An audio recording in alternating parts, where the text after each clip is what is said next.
Hello and welcome back. Thursday morning, 9:05, sales video. Pretty good sales day yesterday. So today in Ohio at least is the last day of the tax-free. So there's no sales tax no matter which county you're in. And so it ran for 2 weeks. It started off years and years ago. It was just a day, then it was a weekend. And then as far as I know, this year is when they started it to be the 2 weeks. I don't think every state does tax-free. I can account for Ohio. I know that. So I'm going to end up going out to transportation, which is that's Garfield Heights, and so that's a big enough Goodwill. Hopefully they have more stuff there. It's been about 3 weeks. It'll be 3 weeks tomorrow since last time I was there. So it's be transportation, Lee, and then I'm going to go over to the area called North Randall, where there's a Habitat for Humanity and a Value Thrift or World of Thrift or Value World, or whichever it's called. And they also have 50% off everything in their store today, which was also a couple days ago, but it was over 100 degrees, and I just don't do that. And then work my way up to Mayfield. So that'll be, and then Mayfield, or even transportation is a half hour, and then Mayfield is a half hour from where I live. It's just different highways. One's going this way, and one's going this way. And then they all merge up, and then I just take that one over back home. Usually I try to be back from sourcing by 4. Might be a little earlier, might be a little later. That's usually when I try to be back. That way my day, if I'm just accounting for not making any videos, that way my sourcing or eBay and listing day is 5 to 6 hours. And that's usually where, and I'm doing that 4 to 6 days a week. So that's why I say, it could be anywhere from mid-20s to just over 30 hours a week for what I do. And that is one of the bigger parts of going out, and before you go, making a route of where you need to go and knowing which thrift stores there are, and then go into your Google Maps or go into Apple Maps, whatever it is, and pinpoint where you're going, figure out which is going to be best, where you're going to end up making right-hand turns, however you want to plan it. Just make a plan to go, and I usually start at the very farthest one first. There's one that I really don't. I'll just start at one, just go to the next, maybe because the stops are so far. Definitely helps if you have a fuel efficient vehicle. But when you can make a route, you're already structured on your time. And if you account for being in a thrift store, one that you've been in or never have been in, you account for an hour to be there and then 15 minutes drive to the next store, you can account for how many you can go through and then your total drive time back. So if you can get all that done, the going to the first one, going to the other ones, and coming back home within 6 hours, and you're more likely going to come back with 600 to 1,000 listable. So is what that is. It's just the amount that you're going to post that it's going to be listed at, and then you add it all up. That's what it turns out to be. Is it going to be exactly 1,000? No, a little less, a little more. It could be. And if you do that multiple times a week, there you go. So this is what I do full time. So I have multiple routes. Now they can vary on which stores I want to go to. If I'm going to Parma, which has like Brook Park and Parma, I could do just that and then hit a couple more stores north, which then there's just a real small Ma store and a Salvation Army, which usually doesn't have anything. But that's 1, 2, 3, 4, 5 stores. If I go Medina has 1, 2, 3, 4, 5, and then I go back into Brook Park because it's going to be Medina, Brunswick, Strongsville, Brook Park, which all these towns just sit right beside each other. Brook Park, the other one, and then Parma, Savers and Parma. So I can add a whole bunch to that one. So it all depends on time. So the route today is I'm combining what was otherwise two routes. But since the North Randall, another store is closed, and the transportation route is just the store I start at. One of those stores closed, so now I combine the two. The one for the North Randall route just closed last month, so that North Randall was 4 stores, and then I'll usually stop at the Mayfield, depending on time frame. I'll stop there because they usually have a good. Their shelves are usually full. Last time I was there, I got one book, and it was at the Reading Tarot or Dictionary of Tarot or something. It was in a sourcing video. It was the only thing I found there. And actually, I think I said in the video it was like $25 book. I think it's listed like $50. So that's why when I'm at a store and I'm just quickly hand typing things to figure out the values of stuff, that very well can differ when I get back home. And sometimes it can differ for the worse when I get home and I'm looking things up more precisely. I'm like, oh, I thought that was $50 by just quickly looking at it. And then I get home and it's 20. Either way, still making money on that kind of stuff.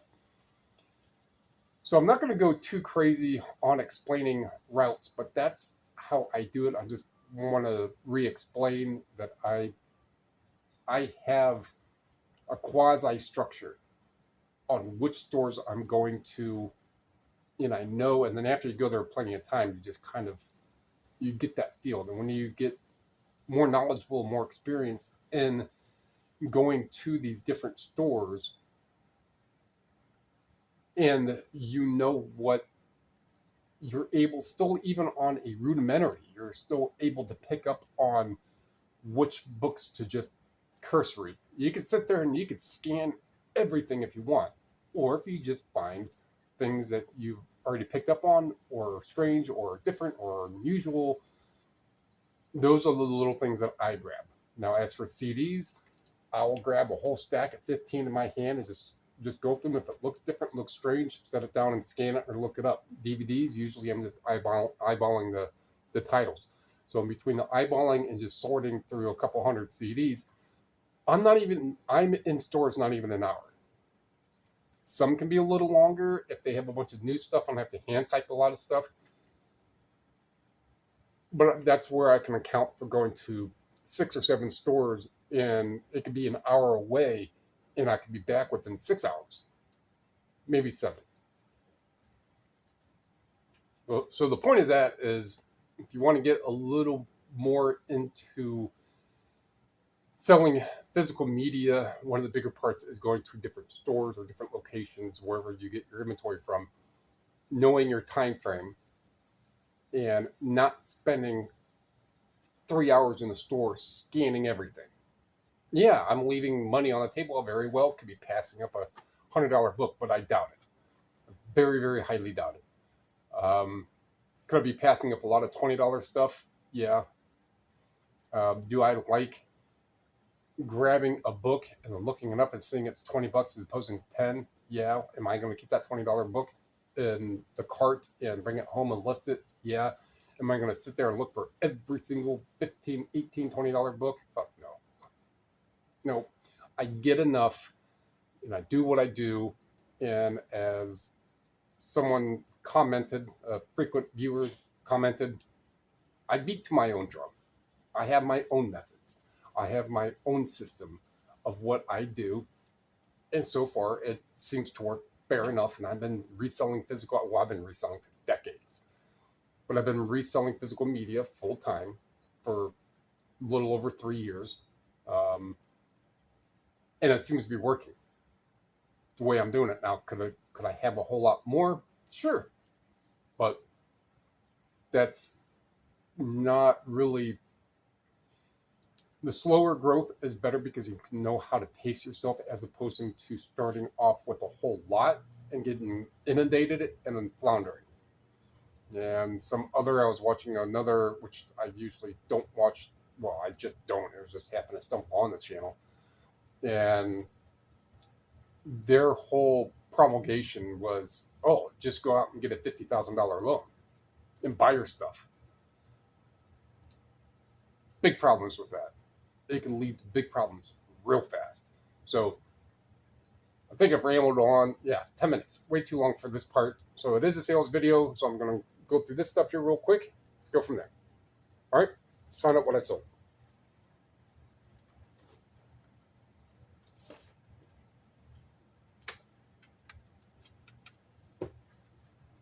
All right, this is Notorious B.I.G.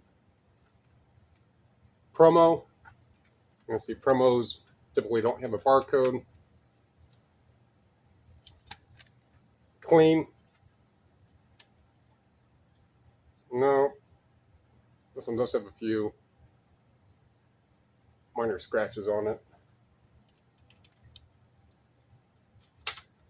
I'll have to look before I package it up to see if I have on there that it does have a couple scuffs.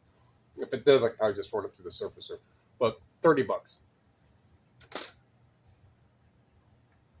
I'm going to do something that I usually don't do with the sales videos. Usually I'll just show the exact order of what things sold for from the oldest sale going to the newest one. However, not this time. This Key to Heaven, probably, is it the key? Yeah.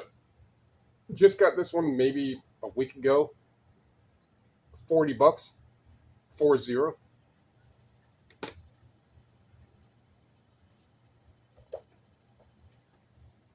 The Ambulance, this is another one of those that it was weird enough. So I got this at the Goodwill on Waterloo Road in Akron, South Akron. That's where their outlet store is. I did not get this at the outlet. Saw this, looked up a couple on Terapeak have sold right around the price this one sold for. Picked it up. It's clean. Hide La Para. Either way, $26.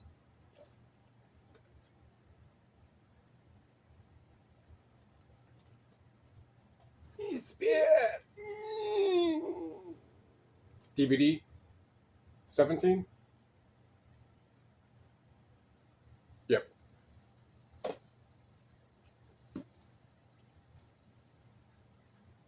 Criers and Kibitzers book. I think I got this at the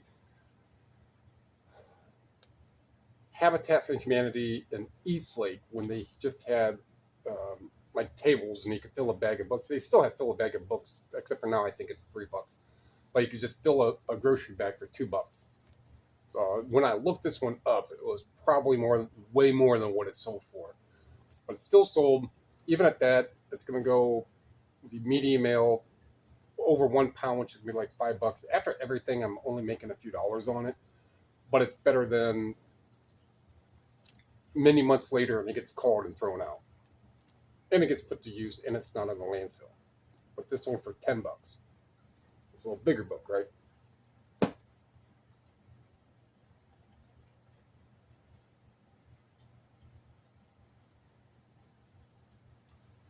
Destiny of Marty Fine VHS, sealed 16.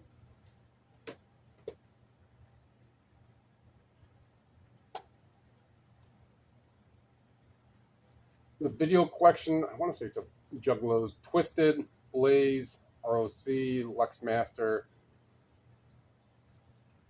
Keep on Jumping, more Twisted, Boogeyman.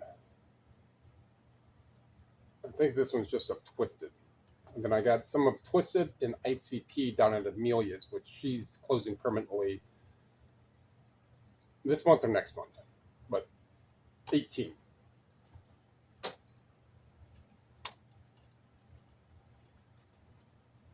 Lego Villains, Super Villains, PS4. This was again another game found in the dumpster here where I live. 19.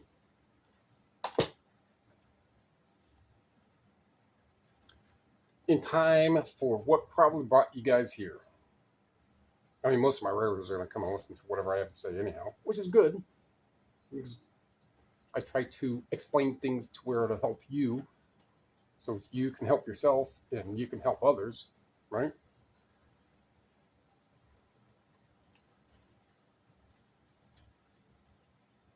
Alcoholics Anonymous, 1948, 12th print. If you go back a couple sourcing videos ago, you'll see that I put $1,000, and I think that there was a question mark.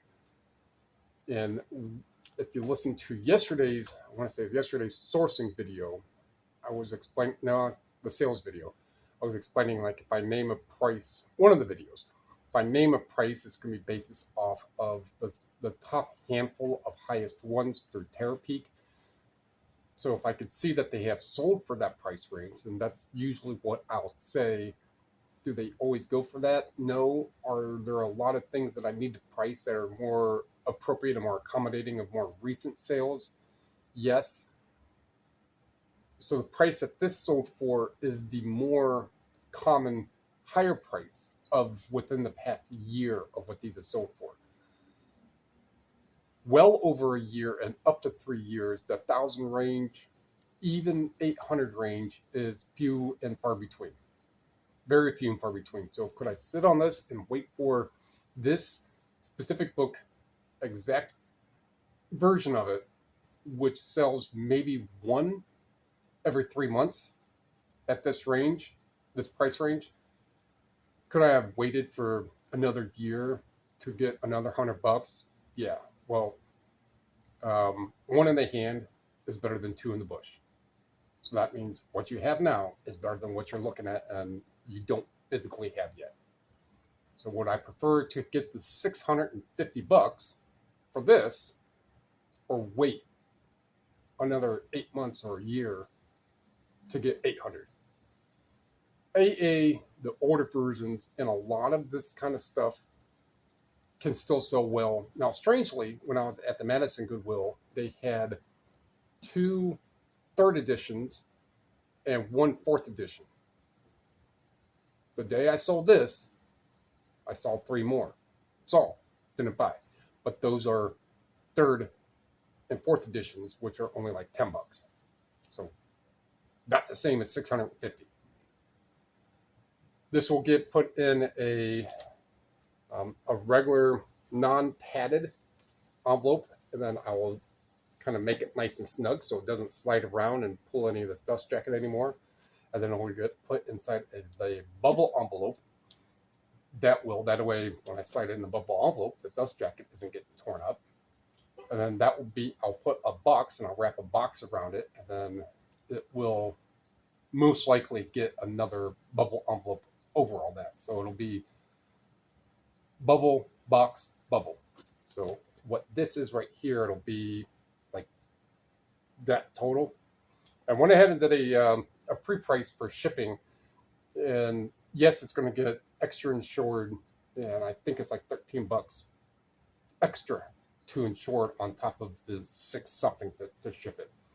So $20 to ship it with the extra insurance of $6.50. So I'm not really worried about so much the padding and protection. I'm worried about the loss. Now, do you want to pay that extra $15 per se for that extra insurance just in case something happens? Like I just said, in case shit happens? Yeah, because you don't want to be out $650 if something really bad happens to this. If it's a $30 item and it's going to cost 55 more cents to send something out first class that has the insurance, no, it's going out immediately, right? So I'm not worried about that. I can eat that loss. I'm not going to try to eat a loss like this.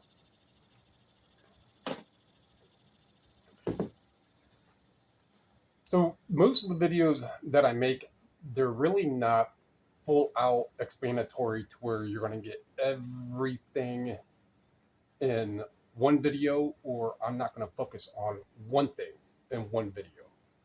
It's not going to be some real crazy screenshot of me and arrows and then, arrows going all over the place and eBay, this is what you have to do. That's not what I do here. Those are good to listen to. In my opinion, my experience, the downside to that is the person who's doing the explaining has it already, not all the time, but they already have it structured to where they're going to say it and explain it per basis that they are making an explanation video. and how they're going to say it and explain it is going to be based on them and not typically in a layman format. I try not to mention things that are going to be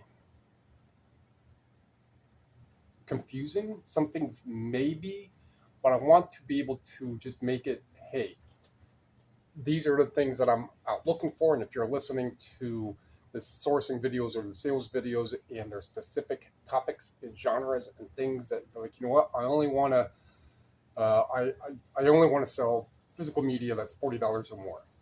Well, in each of my sales and sourcing videos, it's going to vary from the price range. Or whichever the reason, I just don't think a good way how to say it is, why do you go to school for 12 years and for 1 week the teacher's repeating the same things from the first day and then the second day, but each day kind of has a little something more added into it. But all in all, it's all the same concept each time. And then you're just taking a little trickle from that and you're going on the next week, and the next years, and the next years, and the beginning of the next year, you're getting all of those 9 months that you spent in that grade, and that they're making that a very, very compact, succinct version for the first month to go over, mainly make sure that retain that information for over the summer. And then they're taking small segments of that and they're applying that to each lesson plan for the next month. As opposed to just slamming everything at once or explaining everything in one video, I find it to be a little better, I would at least think, a little better to just have a small spattering of all kinds of stuff in each video. But the primary of eBay reselling has two factors: finding stuff that has value and listing it for the right price. That's it. So yeah, you can go out and you can have a bunch of widgets. They're not selling. If you got it at the right price and it's not selling. So throughout all my decades of selling, I found that physical media is just, it's everywhere. It's cheap, easy to work with, sells fast, like your mom. And it's, to me, it's easy to just get really familiar with the genres, the topics. I won't necessarily go with titles, but we'll go with, kind of the titles.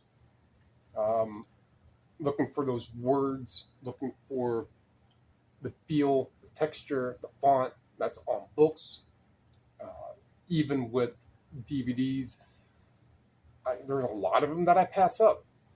And then each time when you go out looking, or even if you have to scan, you're going to tend to remember a little more. There's plenty of titles that I rescan just because I'm like, I don't remember. Well, if I have it in my hand, 2 seconds. And then you're going to remember more of the titles that do sell, and the album or the CDs that do sell, and the audiobooks or the instructional stuff that does sell. What type of instructional DVDs sell? Very, very obscure. I mean, I just took that stack down. That back workout, the spinal workout one, that's way completely different than any other DVD that I've seen.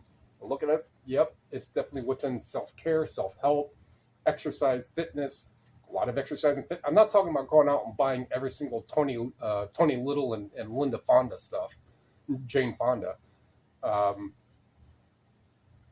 Some of Jane Fonda's VHS, yeah, I can still get decent money.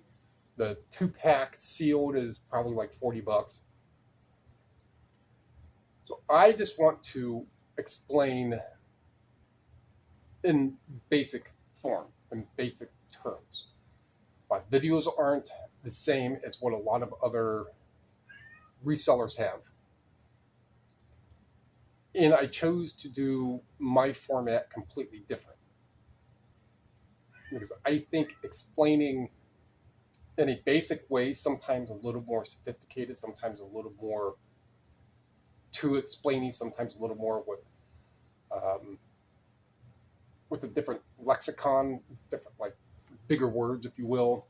Sometimes that's just how I am. but I try to, and I really, really want people to go out and understand that the stuff is out there, and it's not going to take you all day. You don't have to be. You can go into a store and there could be 5,000 books. You'd be surprised on how quick it takes to go through 5,000, even if you're new. You're still probably going to have to take you an hour. Now I can go through that 5,000 just eyeballing in probably half an hour. I don't know. These are just kind of figurative numbers. In CDs and DVDs, but after maybe a couple months of doing that, now a couple months to me was me going out 4 or 5 days a week, going to 3, 4, 5 stores each time over the past couple of years, but it shouldn't really take that too much long. It's like now, if I want to go out to, let's say, Avon, which is a 50-minute drive, 50, if I want to go out there, there's 8 stores. I know I can hit all those 8 stores. An hour away, I can hit all 8 stores and be back by 7. It might be 8, because it's an hour there, hour back in all those stores, because I could just go in and look. And then there's times, and I'm not going to put anyone down in this, there's times when the primary, like the Amazon booksellers, they could be a tenth of the way done. We can get in there at the same time. They could be a tenth of the way done, and I've already looked, and I've already got 3 books and I'm gone. Because I'm going to go to the next one. This kind of goes back to leaving money on the table. Well, the next table is the next door. So it's either I can waste my time there trying to get all the pocket change, or I go with what I got and just go to the next door. Get back in your car and relax. Sit down. All right. So that's enough kind of opining and explaining on a couple little facets, mainly the routes and mainly just becoming familiar with some of this stuff. That way, when you're out and about, you can just find some of the stuff and don't be afraid. And even if you're at a yard sale, don't be afraid to sit there and grab your phone. And I've heard that before. People are like, "Oh, I'm going to be a reseller because I'm going to look funny, sitting there looking stuff up on my phone." I was like, "Well, then you're going to look more funny, not making money." There's that, but that is your feel. That's what you feel. You are your own worst critic. So if I'm there, and you'd be surprised on how many times that it is that I'm looking stuff up, and people are like, "What are you doing?" Like, "Oh, I'm just looking stuff up. I resell physical media. I keep stuff out of the landfill." "Oh, how do you do it?" And then you start explaining a little. Don't give away all your secrets, right? But and that's kind of like why I made YouTube. There's a few local people who I run into frequently that are also resellers that they really don't dabble in physical media, and I don't dabble. There's one that does basically like glass and collectibles. I don't dabble in any of that, and they're not dabbling in physical media. Another one that does jeans, and I don't dabble in jeans, and he looks at a little bit of physical media. So I'll run into other resellers of stuff, but I'm not going to just run into somebody and start explaining everything. But that's why I made a YouTube, so I can reach a much broader audience and people can learn that the stuff is out there. So yeah, that wraps, well, almost.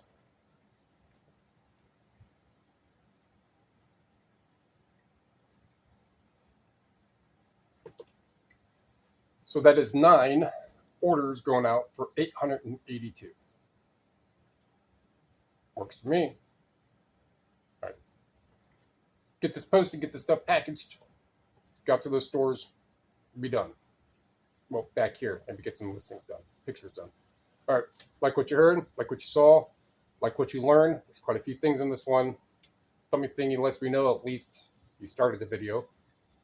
Comment down below about something that you learned. Subscribe, share. Those all help. Helps me, helps you, so we can help other people learn about physical media. Appreciate it.